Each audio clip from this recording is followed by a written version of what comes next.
Irmãos, abramos as nossas Bíblias, Evangelho de João, capítulo 3, faremos a leitura dos versos 1 até o versículo de número 6. Evangelho de João, capítulo 3, verso de 1 a 6.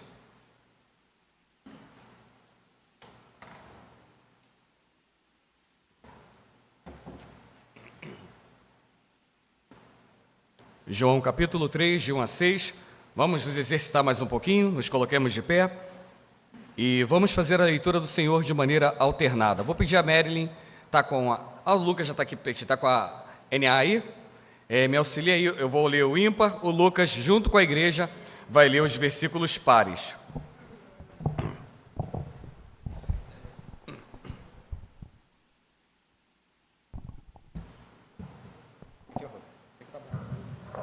Já foi.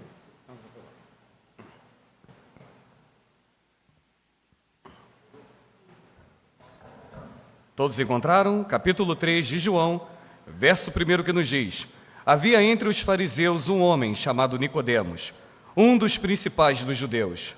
De noite foi até Jesus e lhe disse: Rabi, sabemos que o Senhor é mestre, vindo da parte de Deus, porque ninguém pode fazer estes sinais que o Senhor faz, se Deus não estiver com ele. Jesus respondeu: em verdade eu lhe digo, que se alguém não nascer de novo, não pode ver o reino de Deus. Nicodemos perguntou: Como pode o homem nascer sendo velho? Será que pode voltar ao ventre materno e nascer outra vez? Jesus respondeu: em verdade lhe digo, quem não nascer da água e do Espírito não pode entrar no reino de Deus. Toda a igreja? O que é nascido da carne é carne, o que é nascido do Espírito é do Espírito. Amém, meus irmãos. Já oramos, a igreja pode assentar-se. Obrigado, meu irmão Lucas. Queridos irmãos, esse é um texto, um episódio muito conhecido por nós. Eu acredito que você já ouviu diversas, dezenas, talvez alguns que já estão há mais tempo no Evangelho, até centenas de mensagens acerca desse texto. Eu amo demais esse texto. Tem até uma pregação que eu já ouvi nesse texto, em que vai ser apresentado aquele homem que quase foi salvo. Nicodemos, ele tinha algumas curiosidades, mas de fato ele ainda não conseguiu, naquela época, compreender a beleza do que era o Evangelho. Esse encontro ele acontece na primeira estadia de Jesus Cristo em Jerusalém. Jesus ele está naquele lugar. E é importante fazer um recorte aqui e falar um pouquinho da atuação de Jesus Cristo naquele lugar. Jesus ele havia já dito coisas extraordinárias, realizado alguns prodígios. A fama de Jesus Cristo já corria por todos os lados. O conhecimento desse homem que atendia as pessoas no ministério público, que curava aqueles que estavam enfermos, que trazia uma interpretação da lei de maneira notável, chegou ao conhecimento dos fariseus e dos escribas. A fama de Jesus Cristo havia penetrado no sinédrio. E Nicodemos ele tomou conhecimento acerca desse suposto mestre que estava ali em Jerusalém trazendo alguns ensinos de maneira brilhante. Nicodemos não era um homem comum, eu e você já sabemos disso. Ele era um fariseu. E ainda é claro que eu tenho pintado aqui os fariseus de uma maneira muito ruim, porque nós fazemos essa leitura com base em toda a resistência que os fariseus, que os escribas, que o sinédrio fez contra Jesus, mas eu preciso dizer aos irmãos que os fariseus eles não eram vistos naquela época como homens ruins. Essa é uma leitura que nós fazemos hoje. Pelo contrário, quando nós olhamos os fariseus naqueles dias, dos dias de Jesus Cristo, eles eram as melhores pessoas no país. Pensa naquela pessoa com um bom currículo. Pensa naquela pessoa benquista pela comunidade. Este era o fariseu. Eles faziam parte de um grupo muito restrito, conhecido naqueles dias como Chaburá, também conhecido como a Irmandade.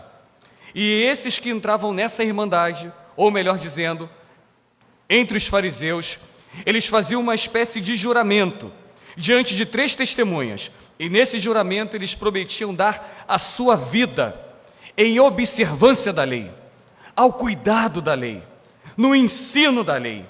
E eles consideravam a lei, e qualquer judeu naqueles dias considerava a lei a coisa mais sagrada do mundo. O fariseu era aquele que era responsável em guardar, aprender e transmitir a lei, aquilo que era de extrema importância para qualquer judeu. E eles acreditavam, meus irmãos, que a lei, é claro, era a mais perfeita palavra de Deus. Acrescentar alguma coisa àquela palavra, ou retirar qualquer coisa daquela palavra, era considerado não apenas na nação de Israel, mas principalmente pelos fariseus um pecado mortal. Então, entenda bem o cenário. Se hoje, aqueles crentes que andam por aí como verdadeiras enciclopédias bíblicas, citando textos de cor, apresentando um vasto conhecimento em todas as histórias do Antigo e do Novo Testamento, são apreciados pelos crentes, mesmo que esse não tenha vida com Deus, mesmo que esse conheça de Gênesis ao Apocalipse e tenha cada versículo e texto decorado na sua mente, mas que não tenha nenhum tipo de relacionamento profundo com Deus. Esse é admirado na igreja, esse é visto como homem de Deus, como mulher de Deus. Então, se hoje todos aqueles que têm essa facilidade de guardar e decorar textos são apreciados e quase venerados por crentes, imagina os fariseus naqueles dias, os homens que eram responsáveis por guardar e por ensinar a lei de Deus. Esse é o contexto aqui, é esse o homem que se apresenta diante de Jesus Cristo. Mas nós precisamos olhar a outra perspectiva apresentada aqui por João. Jesus Cristo agora estava em Israel, o Messias prometido, aquele que foi anunciado pelos patriarcas, como eu sempre digo aqui, profetizado por todos os profetas, esperado com ansiedade pelos judeus, está andando pelas ruas, atendendo as pessoas, conversando com elas, apresentando essa mesma lei que os fariseus tinham a responsabilidade de guardar e ensinar, de uma maneira que até então nunca havia sido observada. Desde que Jesus tinha 12 anos de idade, o texto vai dizer que ele já estava no templo, não observando, não assistindo o culto na sinagoga, mas ele estava ensinando aos doutores. O fariseu, ele reconheceu que aquele homem não apenas conhecia a lei, mas que ele ensinava a lei com uma propriedade que nenhum fariseu poderia fazer. E ele pediu naquela ocasião para ter um encontro com Jesus Cristo. Muitos teóricos discutem sobre isso. Porque naquele momento de madrugada, alguns diziam, ou alguns dizem, que ele se encontrou com Jesus Cristo na calada da noite, permita-me essa expressão, porque como fariseu ele não queria ser visto com aquele homem em algumas horas do dia. Por isso ele fez esse encontro para que acontecesse às cegas, um encontro às escuras. Mas outros vão interpretar e talvez dizer que Nicodemos procurou Jesus Cristo na calada da noite, porque era um momento de pouco movimento, porque era o momento em que ele poderia estar a sós com o Mestre e ter ali todo o tempo à sua disposição para absorver todo o conhecimento que Jesus Cristo apresentava acerca da lei. Não há um consenso sobre isso. Muitos teóricos apresentam esses dois panoramas. Não conseguiremos neste momento responder por que Nicodemos escolheu esta hora. Mas uma informação nós podemos trazer à luz desse texto. Essa conversa aconteceu. E nessa conversa, meus irmãos, foi revelada algumas coisas acerca do Evangelho. Jesus Cristo ele tinha esse poder de envolver as pessoas com tais declarações. João Batista, seu primo, era muito famoso, era conhecido, estava batizando muitas pessoas do Rio Jordão. Alguns chegaram até a pensar que João Batista era o suposto Messias prometido. E João Batista disse: quem dera que eu fosse ele, contextualizando, eu nem sou digno de desatar as sandálias daquele que há de vir. E João Batista ele vai tocar a trombeta, ele vai estender o tapete, porque o rei não era ele. Mas o Rei da Glória estava chegando, e esse Rei da Glória, Jesus Cristo, este que Nicodemos vai assim ter uma conversa na calada da noite. E não vai ser diferente. Aquilo que acontecia com as pessoas, as palavras de Jesus Cristo que aquecia os corações, que remexia as entranhas, que deixava a mente alucinada, também causou esse mesmo reboliço com Nicodemos. E é fascinante, meus irmãos, que Jesus ele tinha esse poder, essa facilidade de dialogar com príncipes do povo, como vai acontecer com Jairo, homem proeminente, homem importante. Mas da mesma maneira, Jesus Cristo ele dialogava também com pessoas comuns.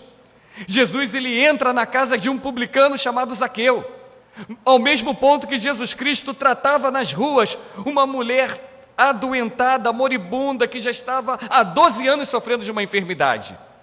E nesse contraponto do evangelho que atende todas as pessoas, os ricos e os pobres, os importantes e os desconhecidos, mais uma vez vamos relatar uma cena em que uma pessoa proeminente, importante, um fariseu, aquela pessoa entre as mais respeitadas em Israel, também vai ter esse encontro que vai mexer com todo o seu coração.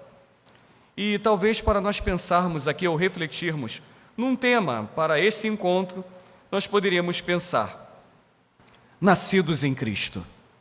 E talvez a pergunta que esse texto faz para nós aqui é: o que é necessário para nascermos com Cristo? O que é necessário para experimentarmos essa nova vida? O texto nos apresenta aqui de maneira muito clara: para nascermos em Cristo, é necessário ter um encontro verdadeiro com Ele. Olha o que está escrito aí no versículo de número 2. Este, de noite, este quem? Nicodemos, foi ter com Jesus e disse: Rabi, sabemos que és mestre vindo da parte de Deus, porque ninguém pode fazer os sinais que tu fazes, se Deus não estiver contigo ou com ele, conforme diz o texto. Volto a dizer, o texto não declara o motivo pelo qual Nicodemos veio procurar Jesus Cristo à noite. Eu até penso que ele nem tinha motivos para ocultar essa visita. E eu comungo, ainda que não há um consenso, mas eu comungo com a ideia de que Nicodemos, assim como alguns judeus, que valorizavam as horas tranquilas, que eram as horas noturnas, para estabelecer alguns diálogos. E esse é um pensamento meu, permita-me compartilhar com você, que Nicodemos, como muitos judeus, escolheu esse momento, porque à noite, esse diálogo noturno, era o momento que não acontecia interrupções. E isso tem até um certo sentido, porque quando nós olhamos para o relato dos evangelhos, não apenas de João, mas também lá nos sinóticos, Mateus, Marcos e Lucas, em muitos momentos vamos ver a seguinte informação: grande multidão seguia, grande multidão o comprimia. Onde Jesus Cristo estava envolto de muitas pessoas. Estavam ali os discípulos, quero dizer os apóstolos, os 12. Juntamente havia outras pessoas que já estavam seguindo o Mestre. Juntamente com esses haviam pessoas que eram convidadas por esses discípulos. E uma numerosa multidão que estava ali para ver o que iria acontecer. E a todo momento Jesus era interrompido. Jesus ele era constrangido quando estava pregando. Jesus Cristo foi interrompido quando se deslocava com o cortejo para a casa de Jairo, a mulher enferma que interrompe. Jesus Cristo é interrompido até mesmo quando ele estava dormindo na popa do barco. E eu já disse a vocês que, diferente do que dizem alguns pregadores por aí, que Jesus estava no barco dormindo porque ele é Deus e estava tranquilão, nada disso. Jesus estava dormindo no barco porque ele estava cansado. E quando nós olhamos a perícope anterior, eu gosto muito desse texto, lá no Evangelho de Marcos, vai dizer que ele estava em Cafarnaum durante o dia inteiro, atendendo uma multidão de pessoas que careciam dele. E quando ele entra no barco e atravessa o lago de Genezaré, ou até o Mar da Galileia, melhor dizendo, que é a melhor definição para nós, ele, antes de chegar do outro lado da margem, ele dorme, e até o seu sono é interrompido. Diferente da prática que eu e você temos hoje, de subir ao monte para orar, Jesus ele subia ao monte para orar porque lá ele não era interrompido. Então faz sentido que se esse homem, Nicodemos, tivesse olhado para esse momento noturno para exatamente não sofrer ali nenhuma interrupção. Mas sabe o que nós podemos encontrar com isso? Hoje nós vivemos um dia de correrias. Hoje não é uma multidão que se coloca como uma muralha intransponível a ponto de nos impedir de chegar a Jesus Cristo. Hoje o que nos impede de nos dirigirmos até Cristo é o nosso tempo que está corrido demais. É a nossa agenda que está superlotada. E em muitos momentos das 24 horas que todos nós temos, não há trapaça aqui para ninguém. Todos gozam do mesmo tempo no Senhor. Todos têm no seu dia 24 horas. Mas existem alguns crentes que o que sobra para Jesus dos seus 24 horas é 10 minutos, é 3 minutos. É uma oração que às vezes fazemos ao sair de casa. É uma oração rápida de segundos no momento em que nos debruçamos diante do alimento agradecendo por isso. E em muitos momentos nós mesmos nos privamos de termos um encontro diário com Cristo.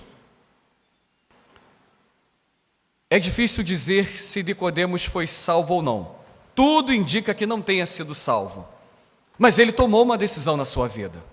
Ele tomou a decisão de separar um momento do seu dia para se encontrar com Jesus. E essa é uma pergunta que nós precisamos fazer como crentes. Porque se experimentar a nova vida, ela passa pelo encontro com Jesus, o encontro genuíno, verdadeiro, transformador, regenerador. Pense comigo aqui. Esse encontro não é apenas aquele do passado, a qual você andava outrora caminhando pelas ruas aqui em Vila Norma e o Evangelho se descortinou para você. Esse encontro com Jesus, ele precisa acontecer todos os dias.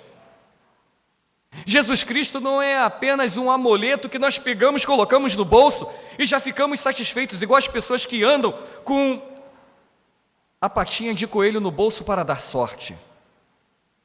Precisamos andar com Cristo. Precisamos nos relacionar com Ele a todo instante.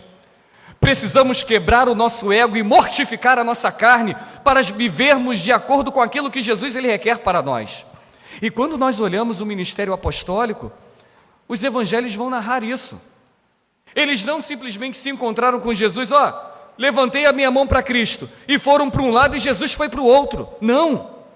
A Bíblia vai nos dizer que aqueles homens andaram todos os dias com Cristo, faziam as suas refeições diárias com Ele, dormiam com Ele, conversavam com Ele a todo momento, apresentavam diante de Jesus Cristo as suas dúvidas, as suas crises existenciais, as suas dificuldades. E às vezes nós, crentes, no dia de hoje, dizemos que somos de Jesus, dizemos que fomos transformados por Cristo, mas depois do momento que levantamos as nossas mãos para Ele, é Jesus para um lado e nós andando para um outro lado. Nicodemos, ele teve a decisão de ter esse momento com Cristo. E Jesus, em muitos momentos, nos oferece essa oportunidade de estar com Ele, que é o nosso Senhor, de estar com aquele que é o galardoador e o autor da nossa fé. Mas, infelizmente, nós preferimos ocupar a nossa vida com coisas vãs, com coisas efêmeras, terrenas demais, pequenas demais, passageiras demais. Eu tenho uma ferramenta no meu celular que eu acho muito interessante, que ele me dá um resumo do meu dia, no uso desse aparelho celular. Como eu gastei o meu tempo quando eu abri a tela do celular.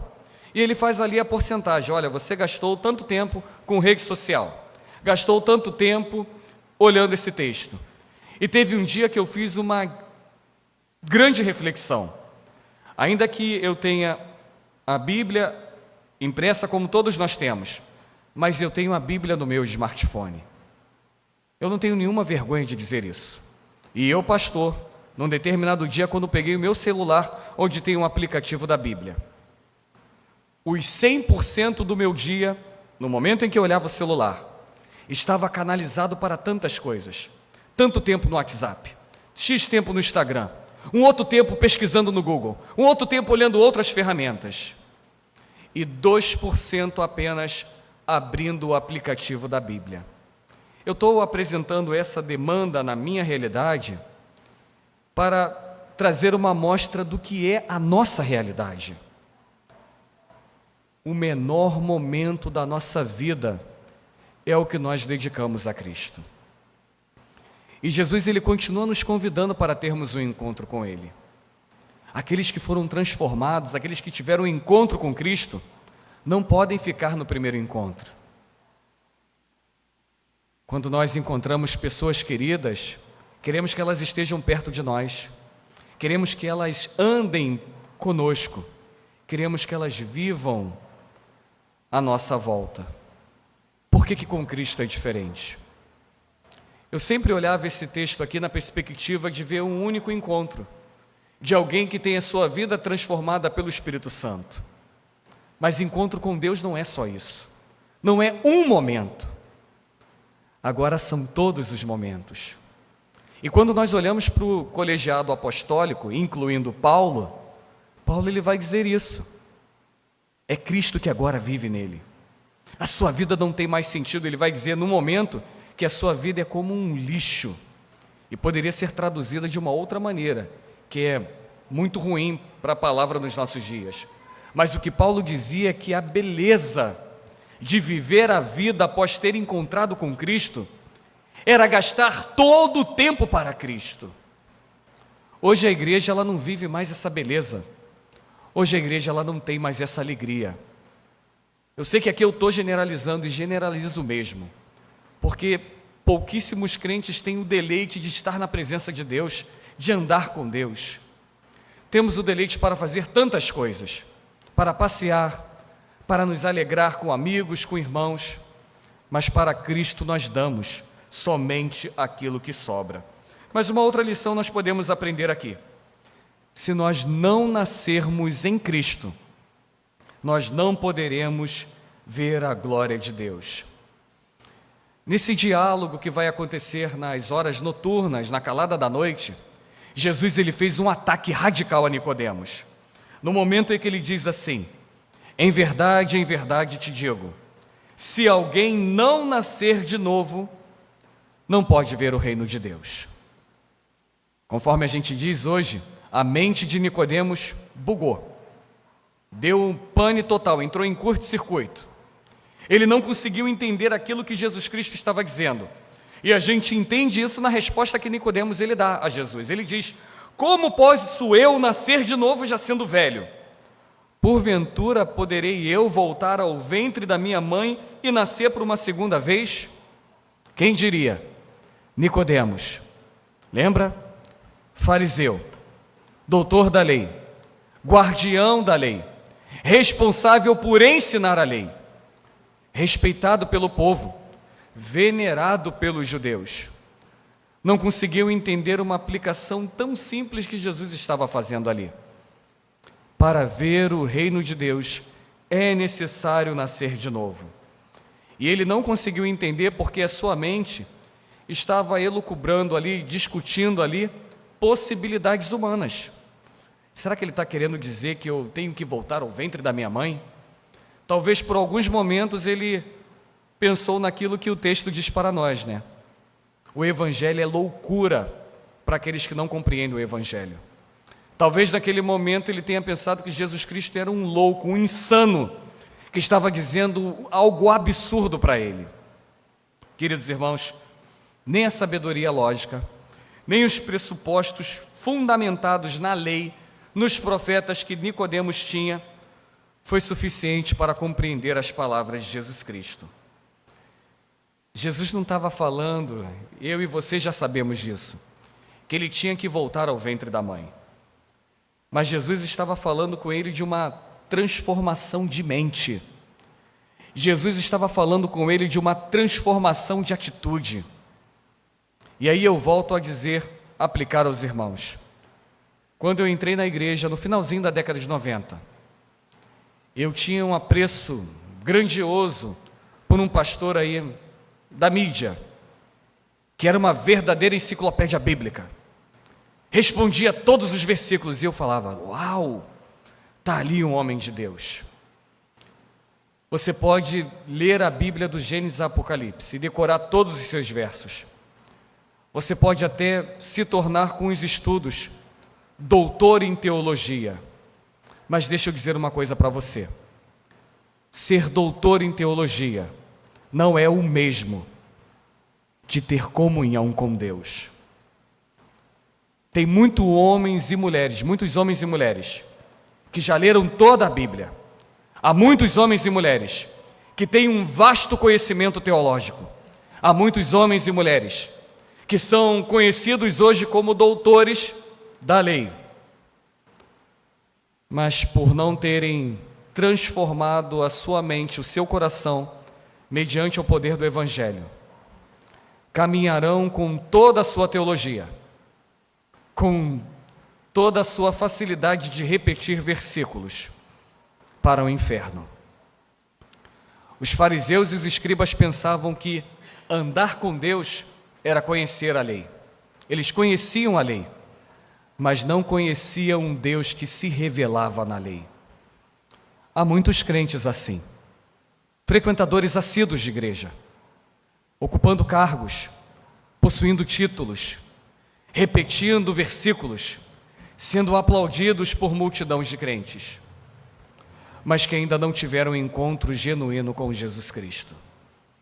E aí Jesus Cristo penetra o seu olhar para aquele homem, Nicodemos, doutor da lei, e diz para aquele homem: você tem tudo isso, você tem todo esse conhecimento, você tem toda essa carisma, você tem todo esse respeito, mas se você não nascer de novo, você não vai ver o reino de Deus.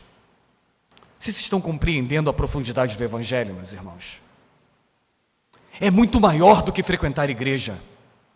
É muito maior do que entregar o dízimo no gasofilácio. É muito maior de ter um título de pastor e pregar na igreja.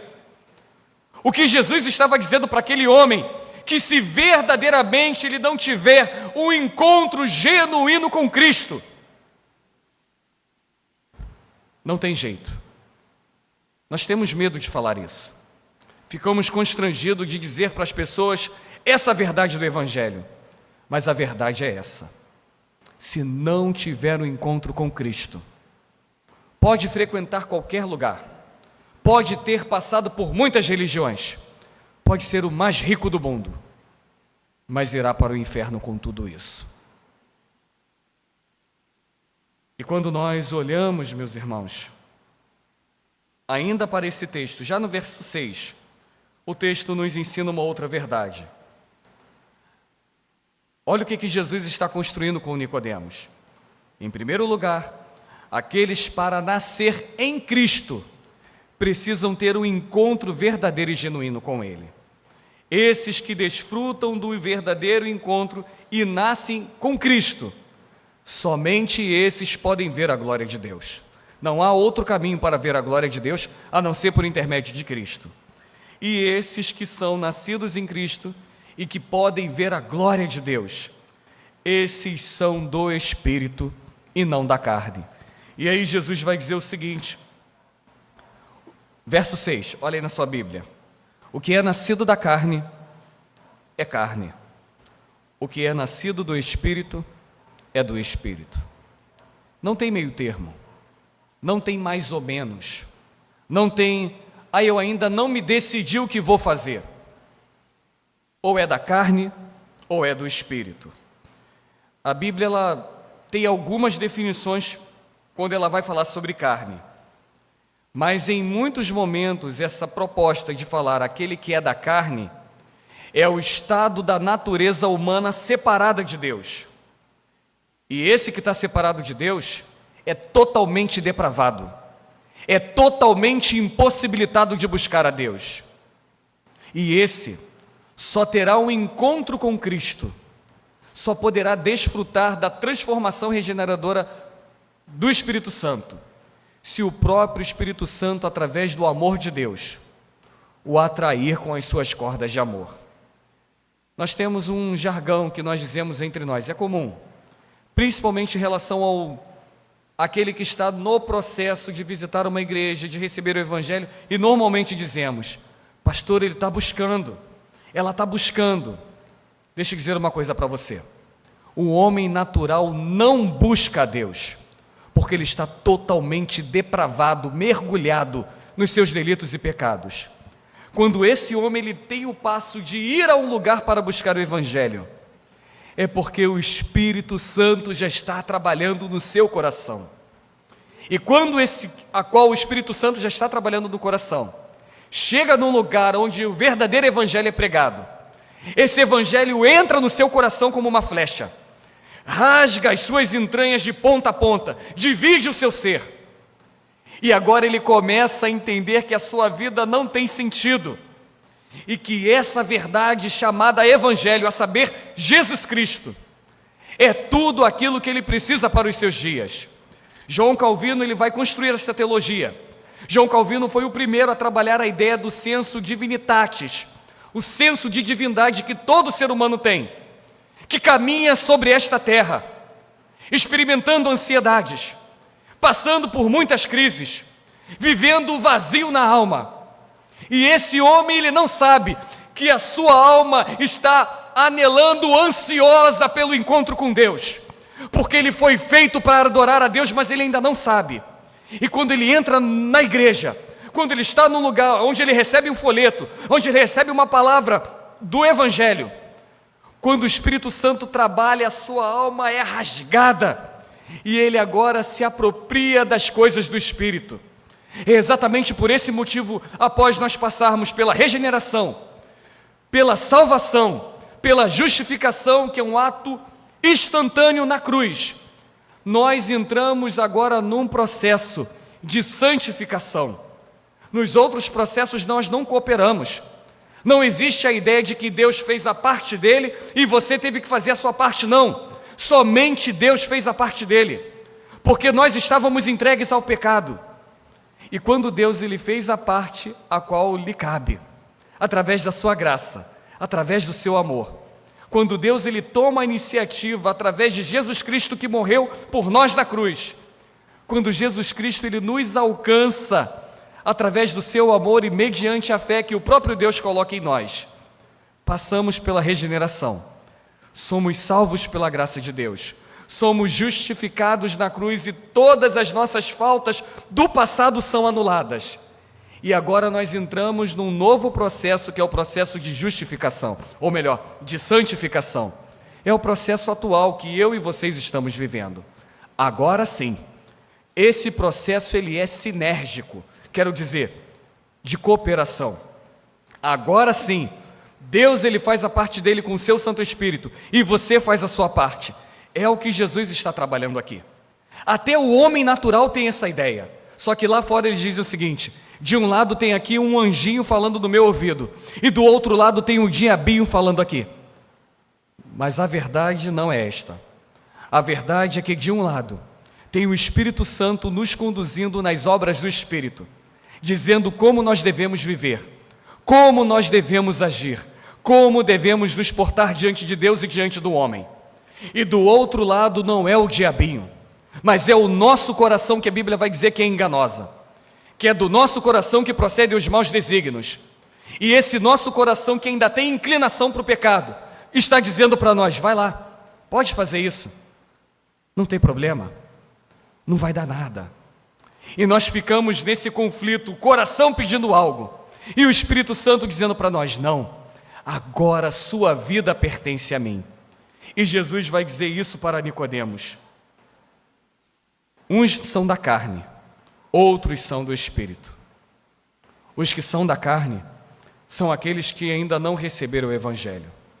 Mas os que já receberam o Evangelho, que creram no Evangelho e que foram transformados pelo poder do Evangelho, esses agora apresentam os frutos do Espírito. O apóstolo Paulo, na sua carta aos Gálatas, no capítulo 5, verso 19, ele fala sobre isso. Ele faz a distinção entre as obras da carne e os frutos do Espírito. Não dá para sermos confundidos. E quando nós olhamos para o crente, mesmo que ainda não tenhamos condições de dizer quem é salvo e quem não é salvo, mas pelos frutos nós conhecemos quem é quem. Jesus ele diz isso aqui para Nicodemos: não adianta ser doutor da lei, não adianta ensinar a lei, mas as suas obras vão revelar se você é nascido no Espírito ou se você é nascido da carne. Esse texto nos adverte, meus irmãos, que aqueles que nascem em Cristo, já estou terminando, esses são nova criatura. As suas obras agora não podem mais ter compatibilidade com aquela obra antiga. É claro que nós podemos falhar, iremos falhar, podemos pecar, mas não há um deleite nosso em viver no pecado.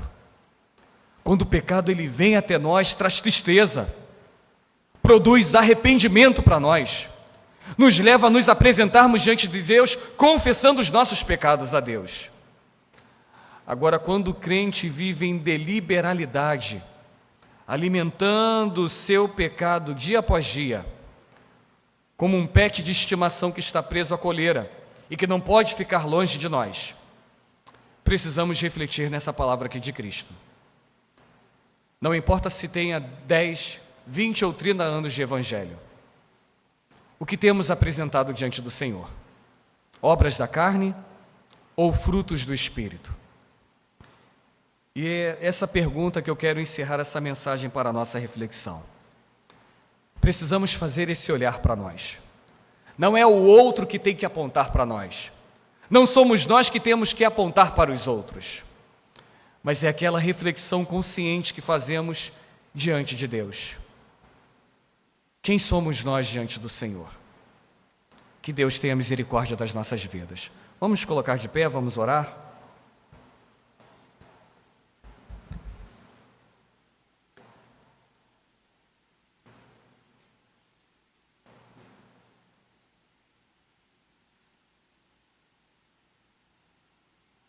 Oremos ao Senhor. Pai Santo, mais uma vez nós falamos contigo nessa noite, ó Pai. Essa palavra ela mexe conosco, ó Deus, porque em muitos momentos nós reconhecemos que estamos muito aquém, ó Pai, mas muito aquém daquilo que o Senhor requer de nós. Sabemos quais são as nossas falhas. Reconhecemos, ó Deus, os fantasmas que nos atormentam. Mas, ó Deus, todos nós outrora fomos encontrados pelo Senhor. Fomos transformados pelo Teu Evangelho. E nesse momento, ó Pai, além de pedirmos ao Senhor a Tua misericórdia, queremos pedir ao Senhor que nos encoraje, ó Deus, a viver de acordo com aquilo que o Senhor nos chamou para viver. Que o nosso testemunho, ó Pai, sejam condizentes com as nossas palavras. Que as nossas ações, ó Deus, no Senhor, possam exalar o bom perfume do Senhor Jesus Cristo. Que as nossas palavras, ó Deus, sejam maiores do que os convites que fazemos com os nossos lábios para atrair pessoas para estarem nesse lugar. Ó Deus, tenha misericórdia da Tua igreja. Que o Senhor, através dessa experiência que esse homem viveu há tanto tempo atrás, esse homem que conhecia a Tua palavra, esse homem que zelava pela Tua lei, esse homem que tinha a responsabilidade de ensinar a Tua palavra. E em muitos momentos nós vivemos também assim. Recebemos do Senhor a responsabilidade não apenas de aprender, mas também de ensinar a Tua lei, de ensinar a Tua palavra. Mas em muitos momentos, mesmo ensinando a Tua palavra, nos distanciamos do Senhor, que é o Deus que se revela nesta palavra. Não queremos ser apenas repetidores, ó Deus, de versículos. Não queremos ser apenas aqueles que anunciam verbetes e jargões do evangeliquez do nosso país. Mas queremos, ó Pai, sermos homens e mulheres que vivem para o Senhor. Ajude-nos, ó Deus, porque reconhecemos que através do nosso esforço, através do nosso intelecto, através do nosso braço forte, nós não poderemos crescer na graça e no conhecimento do Senhor. Mas nós cremos, ó Deus, que no momento em que o Senhor, através da Sua misericórdia, se revela a nós e nos convida, através do Teu Santo Espírito, a caminhar com o Senhor, através dessa caminhada de comunhão, cresceremos no conhecimento daquilo que o Senhor deseja revelar a nós. Pai querido, ainda neste momento nós queremos interceder, ó Pai, também, em favor, ó Deus, de 2 famílias, ó Pai, pela família do nosso irmão presbítero Edmilson, que apresentou o pedido de oração pelo seu neto, ó Pai, que carece de uma intervenção do Senhor.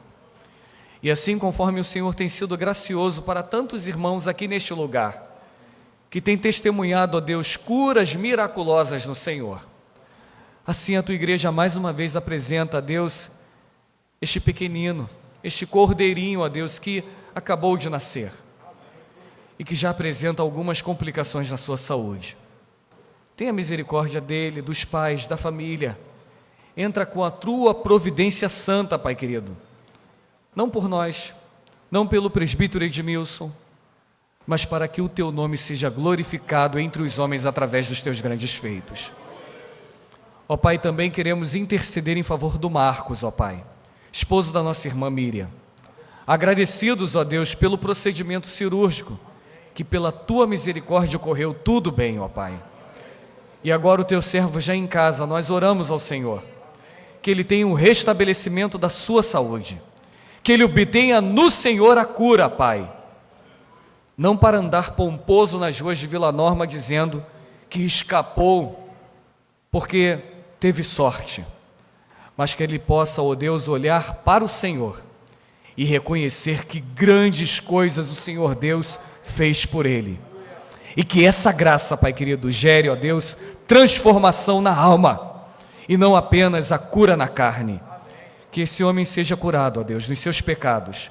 Que esse homem receba no Senhor o remédio para o pecado que se chama Jesus. E que pela tua graça, Deus, ele possa caminhar neste lugar conforme tem feito. E que neste lugar ele possa levantar as mãos para o Senhor, desejoso a se arrepender dos seus pecados e a professar a fé pública no Senhor. O Senhor tem poder para realizar isso, ó Pai. Tenha misericórdia do Marcos, conforme o Senhor já tem tido. Mas também, Senhor Deus, cura a sua enfermidade espiritual. E se assim for o teu querer, o atrai, ó Deus, para servir o Senhor neste lugar. Assim nós oramos a Ti, Senhor Deus, agradecidos por tudo. Mesmo nesse dia, conforme nós oramos há alguns minutos atrás, ó Deus, por esse dia que foi tão duro, de lágrimas, de perdas, mas em tudo, ó Pai, louvado e exaltado seja o Teu nome santo. Tu és o nosso Deus, em Ti nós descansamos.